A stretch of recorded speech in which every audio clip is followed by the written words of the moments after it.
Once upon a time, in a land where the rivers sparkled like liquid diamonds, and the trees whispered secrets to the wind, there lived a little dragon named Ember.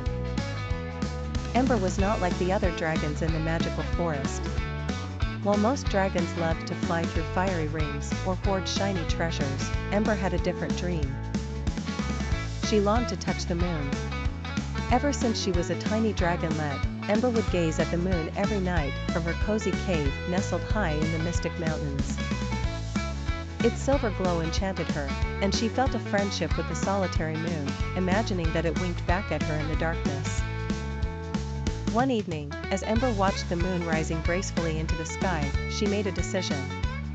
"Tonight, I'll find a way to reach the moon," she declared to her friend, a wise old owl named Orin. Orin chuckled softly, "It's a noble quest, little dragon, but the moon is very, very far." But Ember's heart was set.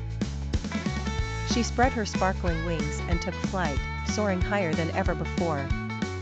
Higher and higher she went, past fluffy clouds and flocks of sleepy starlings. But no matter how far she flew, the moon seemed just as distant. Determined not to give up, Ember landed on a mountaintop, where she met a clever hummingbird named Twizzle. "You need a plan," Twizzle chirped, fluttering around her head. "Why not ask the wind for help?"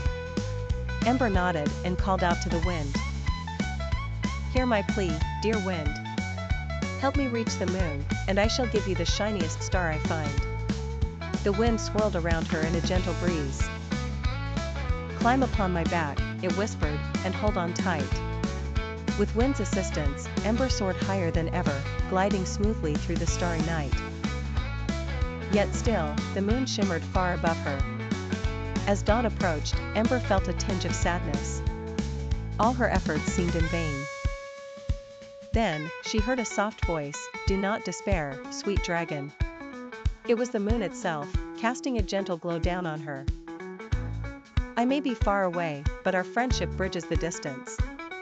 Ember smiled, her heart warmed by the moon's words. She realized that though she could not touch the moon, their bond was just as beautiful. As the sun began to rise, Ember returned to the forest, her spirit soaring alongside her winged friend, the moon. From that night on, Ember no longer wanted to reach the moon, for she knew it was always with her. As the days passed, she continued to soar through the sky, collecting stories of stars and winds, sharing them with Orin and Twizzle.